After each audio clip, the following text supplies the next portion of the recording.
not the one we called up, is it?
That'd take a while.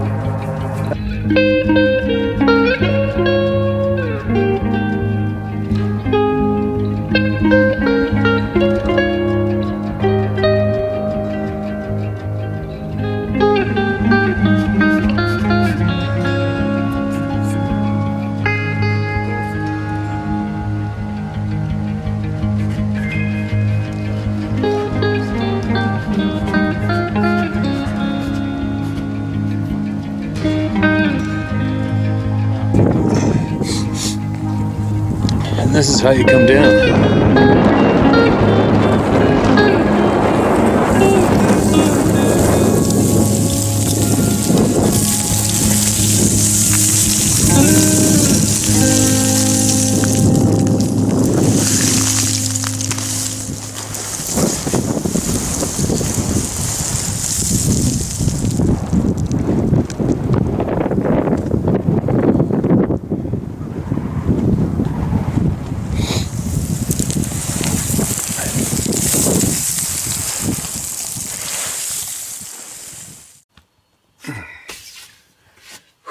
Holy, what a night last night was. Storm from hell. Still windier than hell out there. I had to get up probably 4 times last night just to make sure I was still tied to the dock. It was crazy. Piss and rain.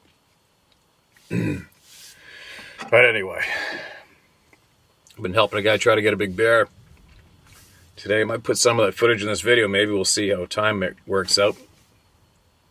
Had a good solid morning. We didn't get back in until 9:30 last night. Saw a bunch of bears, and now I forgot I got a guide on the water on Thursday. Damn. So I decided to stay here and send him off my Zodiac for a couple hours and get some stuff done on the boat and have a little bit of a time out. The sun's finally coming out a little bit. Now,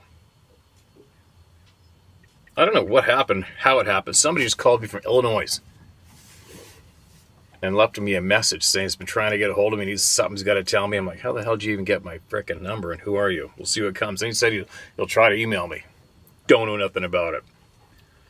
Very odd. Just checked that a minute ago. But anyway, I don't know what this is about, but here we go. Listen to this. Pick March 30th. R.E. What I Know. Okay. I've got 3 episodes to talk about, so I'll keep it short.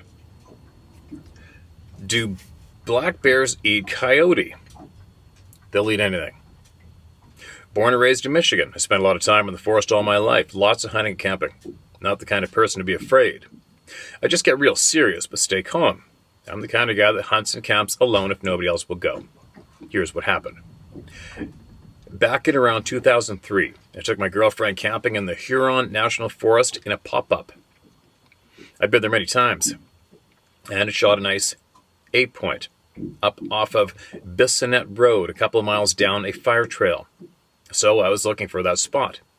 I knew there was a nice clearing back in there next to a huge cedar swamp. We got there late and couldn't find the spot. So we set up in the fire trail. No fire that night. The trees right next to the camper. Being the old hand in the woods that I was, I had heard a lot of animals fighting at night. Two possum fighting over an empty cheese curl bag sounds pretty wicked, lol. I was thinking if she heard something like that, she would shit, and I would get a good laugh. Anyway, we're sitting in the camper that night, and all of a sudden, something about 100 yards out was killing a canine. Real low growling, and that canine yelping and death whines at the end. Well, that freaked us both out, so we didn't sleep out on the beds. Instead, we slept in the trailer part, and I roped the door shut. I had several high-powered guns and large clips, plus a 45 long Colt and some 22 long rifle. So I finally dozed off. Next morning, I got up, burned and buried my garbage. I unloaded all but a 7.62 by 39 and the long Colt. Thought to myself, I'm going to empty the rifle on a stump. So I shot the stump 30 times. This sounds a little familiar. I put the gun in the case, and with the rest in the truck, went by the camper, started drinking coffee, and started hearing this thing out in the forest about 1,000 yards out. Spooky as hell. I could hear it getting closer. I just shot a high-power rifle 30 times. Anything in them woods would have been gone, but it was coming to us. Sometimes it sounded like it was up in the trees and then down on the ground. I didn't know if I was going to be doing battle with an alien or a rabid bear or a Bigfoot. I could picture in my head my camper being found half-packed and us missing. And I wasn't looking forward to watching my girlfriend being ripped apart. It kept getting closer. And pretty soon she freaked out and said, "Get the rifle." I said, "It's unloaded in the truck. And if I took time to dig it out, I would surely be seeing what the hell was making that sound." I just kept working on getting out of there alive. At one point, it got so close, I ran up and laid on the horn. Then it got quiet, and I thought, shit, man, I don't know where it is. I kept my eyes peeled, in handgun range, but like I said, I didn't know if it was going to be in the trees or on the ground. When we made it out to 65, a paved road, I stopped at a place called the Bear Store and asked if anyone else had told them a story like that lately. They said no. When I got back home, I went online and looked up a Bigfoot research site. It said for Alcona County, Michigan, Bigfoot is back. And the reports were trickling into the DNR from campers of Bigfoot intimidation behavior, scaring people out of the woods. It was quite a few years later when I heard that sound again, and it was on YouTube. They claimed it was a Bigfoot howl. Anyhow, second story. And now I'm living in south central Ohio in the foothills of the Appalachian mountain chain. Got a bad knee now, so I don't get in the woods like I used to, but I still fish a lot. I've been fishing in Pine Creek for catfish at night a lot by myself till around 1 or 2 a.m. Once in a while, I could feel something staring at me to the point I'd get so uncomfortable I would leave. I decided to ask a friend of mine, who, by the way, was a sheriff deputy for 11 years, if he wanted to go with me. He said, yeah. So we're down there fishing one night. At about 1 a.m., something started throwing pebbles in the water.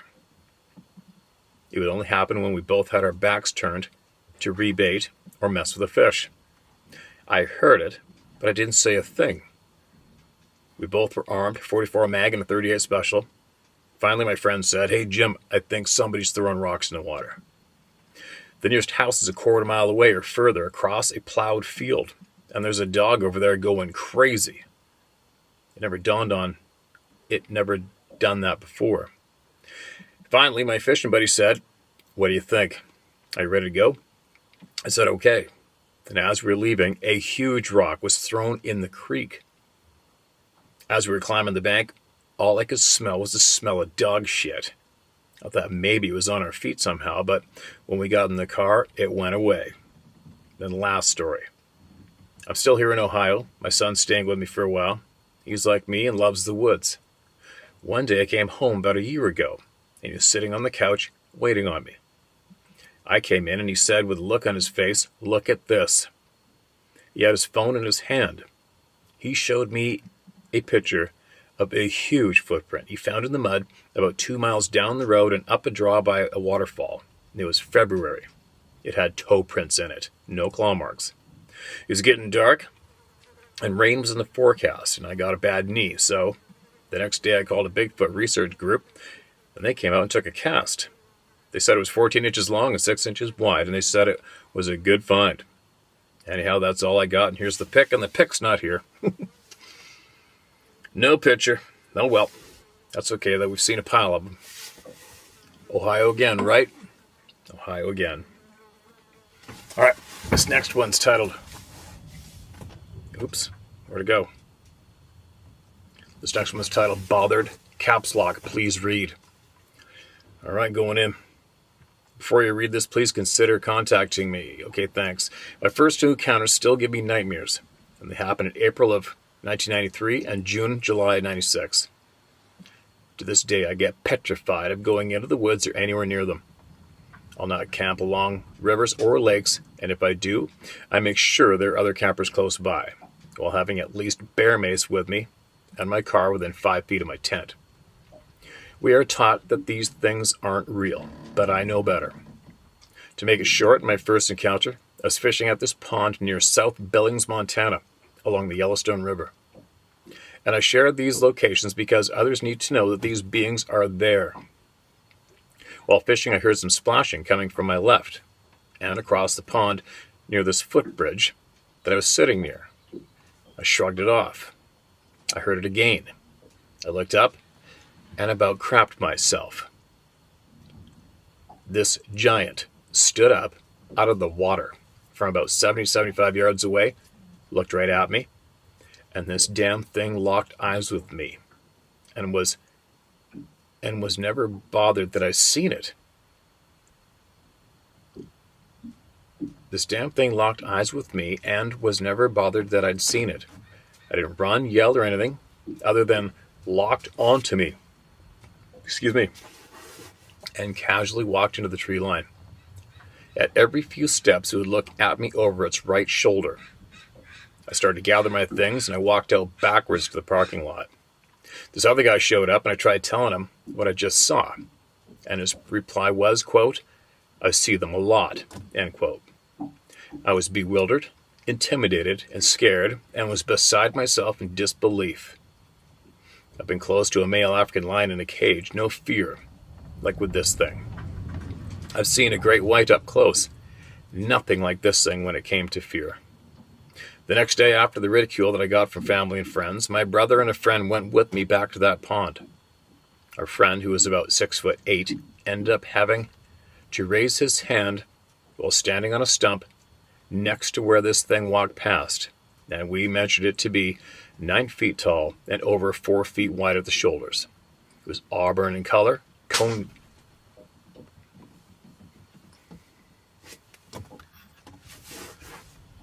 It was auburn in color, a cone-shaped head, long hair in certain places, and a flat-like face, darker in color, long arms, great physique, and it would have towered over both Shaq O'Neal and pro wrestler Big Show, Paul Wright, in whom I've met both. My second encounter just near the Res and Mountain Man site, also while fishing, involved me and my stepdad coming across a den that was dug out under the side of a dry river embankment.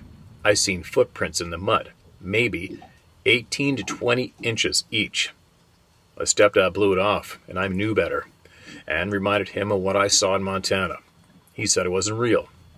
Then I spotted one from about 80 to 90 yards away, swaying from behind a tree. Needless to say, my stepdad then just became a believer. 2 nights later, several of us heard a yell during the 4th of July, from maybe 100 yards or less. Then a few nights later, being woken up to the neighbor's dogs going crazy, this huge black hand reached through my bedroom window. It only opened a few inches from the bottom of the top, being a mobile home. It started reaching. The smell was like trash and feces. The room window was about 8 feet off the ground. I got my ex-girlfriend up slowly and onto the floor. I then stood up, and there it was. It was inches away from the window. It simply pulled its hand back, turned around, and walked away. The location was not even 200 yards away from where me and my stepdad saw it. Later that next spring, I went there with my mother. She wanted to know more, but the footprints in the snow and mud, with those feelings in which we both got at the same time, was our last time near there. Growing up, my granddad, who was a World War II Army vet, his rancher friends, my mother's friends, and even a retired Wyoming game and fish warden, warned me and my brother about these beings, especially near rivers. That's the big wind and the little wind, and they join in Riverton, Wyoming, where we'd seen it. And from Dubois to Boyson Reservoir, and all over the Wind River mountain range are these beings' backyard. I heard you recently read on an encounter of a guy that saw one on top of the Wind River Canyon up on a ridge. That's about 18 miles from where we saw this one. And that came up to the home. It too was all black, like in his encounter, and I've sensed their presence while trying to fish near Springfield, Missouri, and out along Stockton Lake, north of Springfield. The feelings of dread and being watched just overwhelm me sometimes. Myself and a group from this church I used to attend came across the same odor that I smelled at the den and at my bedroom window while at Stockton Lake, near this thick brush. Then, this late June, me and my wife went through Wyoming, and sure enough, not far from the town of Buffalo, at this campsite, even though it was full of about a dozen fifth-wheel campers, just off the dirt road, we saw a few X-structures with at least 40-foot pines stripped of their branches. We laughed. My name is Justin. I'm 47, from Wyoming. I grew up in the great outdoors, and I used to hunt. I still go fishing. I know that you're extremely busy and is great in what you're doing. I've sent in my first 2 encounters, and the emails probably got lost, or you just haven't gotten to them yet. That's okay, Steve. You can use my name, and thank you, Steve, for what you're doing, your stance on it, for standing up for everyone that comes to you. For the great backdrops and the camera footage, my condolences on Macaroni. I lost my horse Breeze about 11 years ago, and he was 5-year-old Bay. Stay safe, Steve, and know that every single person on here has your back. Kind words. I may have read that a long time ago. Possibly it rings a bell. But who cares? There's hundreds of thousands of new people here. And it wasn't marked as read, so I'd rather read it again than miss somebody. There you go. That person has probably seen a lot since and probably is going to keep seeing them, from what I understand. This next one's titled Conversation with Bigfoot. Hi, Steve. My name is Mike Gabera. I just turned 82 years in May, but now the old legs seen their better days. But in my younger years, I hunted most mountain ranges throughout BC when the legs would never let you down. The Duffy Lake area is one of my favorite places. As you know, the Alpine Meadows are second to none. And that was a time when the old Cayush Creek Road only went to Duffy Lake, late 60s and early 70s, but a few good old mining roads that would take you back into the Alpine Meadows. Another place I enjoyed was the Texas Creek area, where my hunting buddy and I spotted a large goat herd about 2 miles up feeding the Alpine Meadows. While picking our way up to them, making our way through every little gully to stay out of sight, we came across a wild strawberry patch and some nice soft dirt. We discovered 4 different sets of footprints, the largest being 17 inches, another 15 and 14 and 12. And yes, they stood out well. You could see where they sat down on the slope with their pointy asses in the soft dirt. But that's not the story I'm about to tell. Where this time it took place in a complete different part of BC, and that being halfway up the Fraser River, and at the time you had to take a cable car ferry to get to the small village of North Bend. I'm sure you know it well. By this time, it was a fishing trip about 7 miles north of the village where the small river would run into the Fraser. Our intent was to fish at its mouth for a run of sockeye salmon. The year is about 71 or 72, and there was no bridge at the time to get on the other side of that small river, but today Google Maps shows that there is now. My fishing buddy and I arrived later in the afternoon to where we camped at the end. No other cars or trucks in the area. We were completely alone, so it was awesome. You know the feeling. On the back of our truck, we had a fold-down canvas camper where the sides would also fold out, and that made a good bunk for each of us. And as we got there in the late afternoon, it was time to cook up some supper and swap a few stories before turning in for the night. Well, at that time I could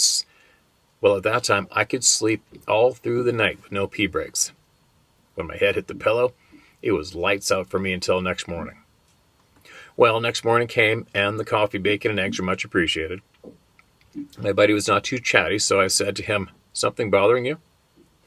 He said, "I want to tell you something, but I'm not sure if you will believe me or think I'm going nuts." So I said, "Come on, let it out," which then he did. He said, "While you were sleeping last night about 1 o'clock, a light blue light with a slight hum was hovering over our camper. It hovered back and forth and all around us. This lasted for about 4 to 5 minutes," my buddy said. He said it then hovered off up into the draw of where the small river comes from. It was gone about 15 minutes and then returned again to hover over our camper again, but this time only about a minute. Then it took off into parts unknown towards the south. As we were getting our fishing rods and tackle ready for the descent down over the bank to the river mouth, that's where we heard the woo-hoo. We looked at one another in disbelief. What the F was that? Then it did it again and again. So if you know me, I had to repeat the exact sound in return. Without a word of a lie, we kept this woo-hoo back and forth for at least 15 minutes. So my buddy said to me, "Come on, the fish are waiting." So of course I agreed and didn't respond to any more hoots. And I kept hooting and started to sound real panicky. So of course I had to respond with another woo-hoo. And I'm not shitting you. The next hoot from it sounded like the biggest load lifted off his shoulders. Just a real sound of relief. I wanted to go and make contact, but fear in me said no. I guess you can call me chicken. I swear on my health that this is the gospel truth, and I remember it like it was yesterday. Still, this day I can imitate that exact sound. While fishing down at the river's mouth, the sound of rushing water, I could still hear the woo-hoo in the back of my mind. When we got back up to the truck and camper, there was nothing out of place, so maybe it was a friendlier Sasquatch than some of the ones I heard about from your stories. My thought on this one, it sounded as more of a juvenile. To this day, I truly believe there is a correlation between UFO and Sasquatch. Excuse me. Use my name if you please. I'm too old to give a crap. On the spare tire on the back of my motorhome, I have a cover that has a picture of a Sasquatch, which underneath reads, "Believe." Thanks, Steve, for allowing me to tell my story. There you go. Damn, I think I've read all these, but I don't care. It was a long time ago if I did. 2020 is when he emailed it to me. The Duffy Lake, ground zero. Texas Creek, ground zero. The Fraser, ground zero. All those zones.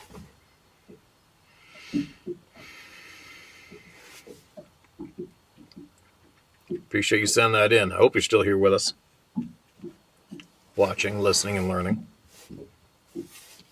Kentucky sighting and ongoing aggravations. Hey, Steve, been meaning to write this for a while, but as you're well aware, there's just not enough time. I've always had a childlike curiosity about Sasquatch/Bigfoot, but I wasn't actually a believer until July 2019. That's when my fiance and I bought a 5-acre tract and started converting an Amish-built shed into our soon-to-be living quarters. Not long after our building was delivered, strangeness started happening. It started off with witches' knots in the manes of one of our horses. Only one. Little Arabian filly that my fiance bought right after buying our land. I've seen witches not all my life and heard the lore about them. What I hadn't seen was a horse who had 8 of them in their mane overnight. My fiancée had just brushed and combed her horse out and bitched about having to undo a witch's knot. The next morning I was outside near the horses, and when the horses walked by me, I caught a glimpse of something. After a closer look, I found 8 witches' knots all down her mane, about 3 to 4 inches apart. For anyone that doesn't know, I'm referring to a phenomenon where horses' mane or tails ends up with perfect braids from out of nowhere. It's a thing, look it up. Then one night, after working all day in the house, my fiancé were sat down inside taking a break when we heard someone / something walk from behind the house, around the side to the front, and then continue along the front of the building towards their door. We live in the country, and our closest neighbor is a quarter mile away and 70+ years old. I listened to bipedal footsteps as they walked towards the door. Not knowing who it was, I hollered, "Hey, who's out there?" I heard them shuffle in the gravel like I startled them. Then 2 steps that took off down through my front yard. I jumped straight up and went to the door, and there was no sign of anyone around. There's no way a person could have sprinted to the road or anywhere out of my sight in the time it took me to get to the door. This left me scratching my head, but I soon forgot about it. It wasn't long after that happened, though, that I started feeling eyes on me, or a presence of some kind at night. Some nights the eerie feeling was too much to handle, and I won't go outside. Without mentioning it myself, I've had 2 friends who have helped out on the house tell me that they won't come and help me after dark anymore because they got a bad vibe. They got a bad vibe around my house after dark. I brought this up to my fiancée, and she says she's never noticed it. But her dad used to say that he didn't like being out here at night when he owned the property. We bought it from her mom after her dad passed away. I recently bought an 8-camera surveillance system, but I've only hooked up 4 cameras. Since I've hooked it up, I've got footage of a few deer and a stray cat, but nothing I can say is proof of these beings. I have recorded several outlines or shadows, but whatever it is, they stayed just far enough out of the light and beyond range of the camera. I see vague outlines and shadows moving just beyond the infrared light. I don't need to see anything on cameras. I've seen at least one with my own eyes. One night, after throwing sticks and rocks on the roof for several hours, something stopped at the end of my house. Something slapped the end of my house so hard, I thought that a pier crumbled underneath, and I was about to take a ride over the hillside.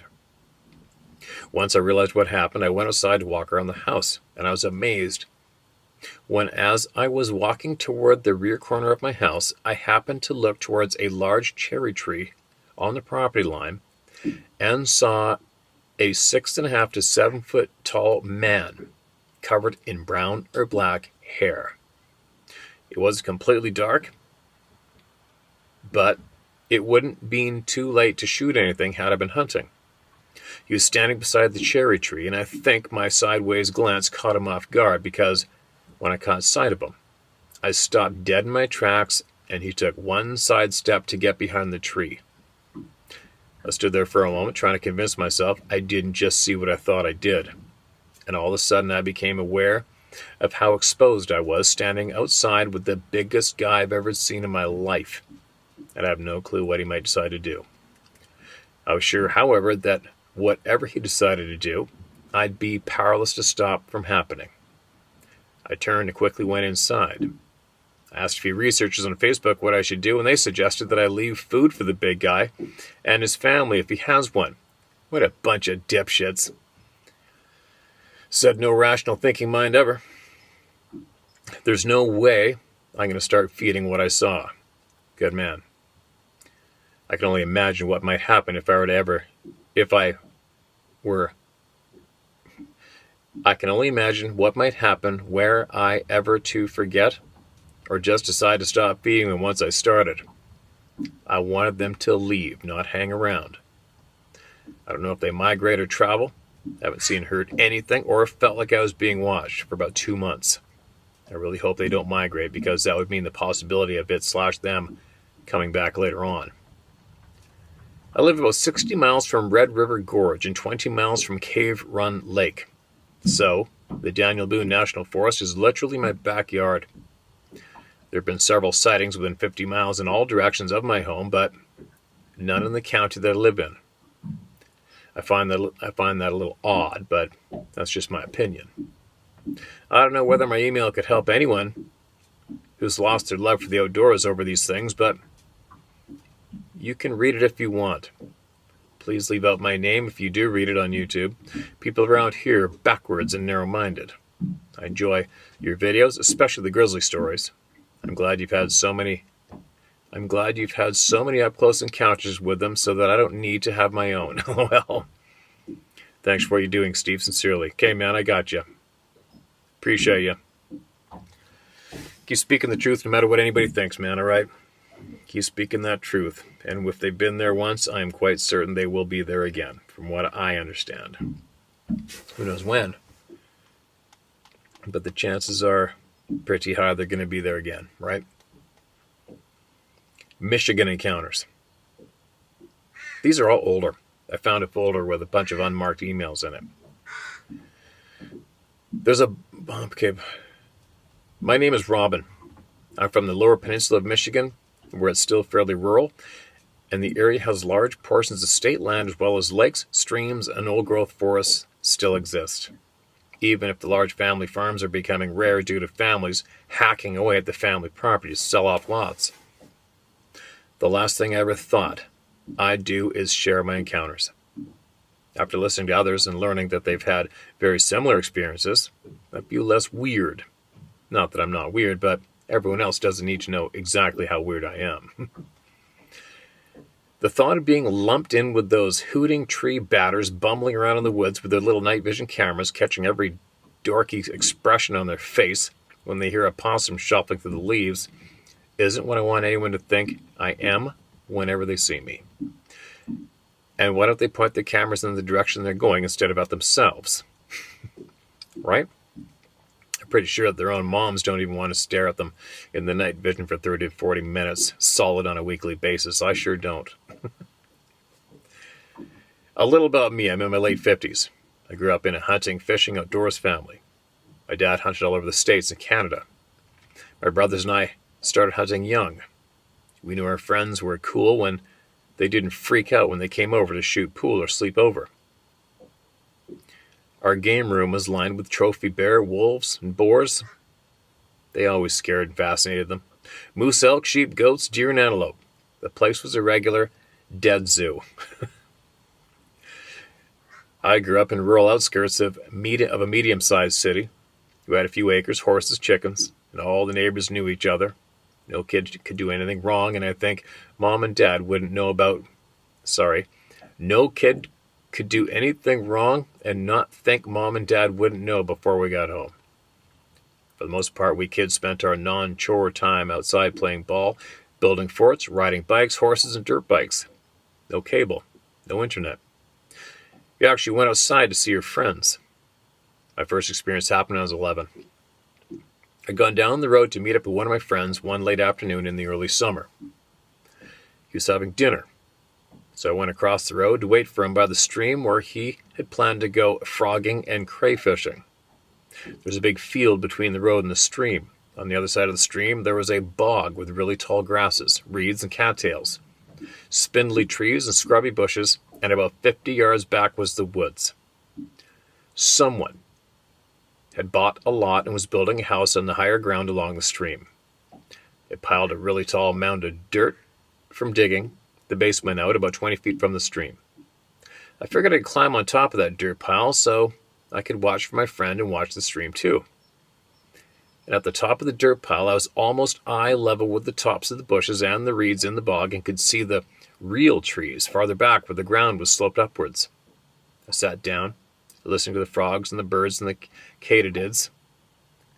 Then everything went dead silent. No wind, no noise. I heard the sound of trees breaking. I could see the trees, bushes, reeds moving in a line toward me. The only way to describe it is like watching your dog running to you in a field of tall grass. Can't see the dog, but you can see the zigzag pattern coming toward you. I sat there, frozen. I couldn't look away. I could see it getting closer and hear trees and limbs snapping. I was trying to see who it was, what it was. As it got closer to the stream, I could hear it growling. And I could see something big, dark-colored, and hairy. It was like a bear, but I knew it was definitely not a bear. There were no bears in that area, and it was trudging through the bog like a huge person. I know it was bigger than what I was seeing. I knew it was bigger than what I was seeing. If you didn't step on the little bog islands, the water is about 2 to 3 feet deep. By the time it was almost to the edge of the stream, I was terrified. It stopped and just stood there, staring at me, making that noise. I know I was screaming, but no noise was coming out. I finally found my legs and booked it down that dirt pile and ran across the field to my friend's house. Went to the back door and pounded on it, yelling for help, just knowing that thing was probably right behind me. When no one came to the door, all I could think of was getting out of reach. If it came. They had a big stone outdoor kitchen with a tall chimney. I don't know exactly how I was able to climb it, but I went up to the very top and I kept yelling for help. About that time, my friend's mom and dad came running out to see what the hell was going on, and his dad yelled at me for climbing up on top of the chimney. All I could get out was that a monster was after me, and it was going to kill me. The dad orders me off the chimney, and I was not coming down until he looked to see if the monster was out there waiting for me. They finally had to call my parents to come and get me. My dad asked me what happened. If it was a person, what did it look like? I couldn't tell them what it was because it wasn't anything I knew. My parents wouldn't let my brothers or I go to that stream or into the woods for a long time. My brothers were really pissed about that too. For years, my brothers made fun of me. I was never afraid to go into the woods. I spent time at my grandmother's place up north and went out into the woods all the time. There were bears there. But that worried me less than the monster I saw by the stream. I wouldn't go near that stream unless I was with a bunch of other kids. Never turned my back on the woods either. Had nightmares for years. A few years after that, my dad took my brothers and I to see a movie. Excuse me, I just ate. My dad never took us to movies. His idea of movie time was watching Mutual of Omaha's Wild Kingdom with Marlon Perkins in front of the TV from his recliner. The movie he took us to was The Legend of Bigfoot, and it ran the Patterson film after the movie. That's what I saw. I finally knew what it was, and I told my dad, and he just said, I know. Never talked about it again. My brothers never made fun of me again either. Right on. Now that I'm older, like way older, I think my dad took us to that movie for me. He was First Nations, so I'm pretty sure one of their trips to Manitoba had something to do with it. Since that first experience, I've had other encounters. Only 2 are malevolent.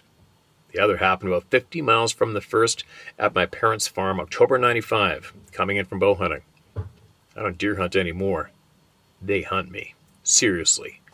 They wait for me every night at work. They're mooches. Anyway, that's my story. I have others. I already spent too much time on this one. Thanks for doing this. Please thank Sarah. She probably didn't sign up for this. Behind every good man is a great woman. Or so my mom always said. Robin. All right, Robin. Then you included a picture of your deer in the yard, I'm guessing. There we go. A bunch of them in there. There we go. More voices heard. If a couple were heard before, oh well. I guarantee you there's probably tens of thousands of people that didn't hear him before. But anyway, I ought to start getting the boat ready. I just ate, so I thought I'd sit down here for a minute and relax and do this. Now I gotta go start getting gear ready for the fishing trip on Thursday. And I feel like I've had about 2 hours sleep. Oh my God. But whatever. We'll see if I can't get some of that video I did with my phone today in the bear, the hunter, loaded up too for people to see. But anyway, share my story at howtohunt.com. Get it to me. What else? Sarah still has a handful of her Club of No Return stickers left in her store. Link below. And I think that's it for now. Yeah, that's it for now. I will be back. I will be back. Share my story at howtohunt.com.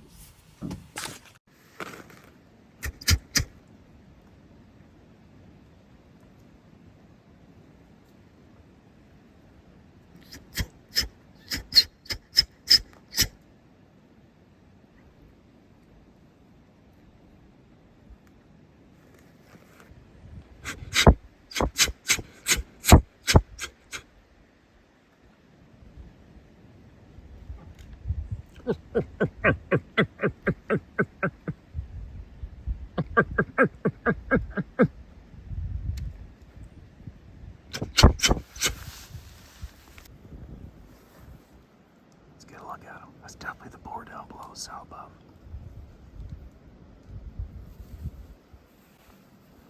He's moving like a good bear.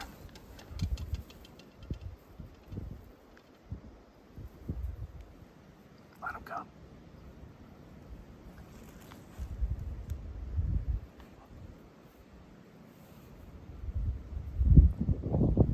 I want to see him broadside.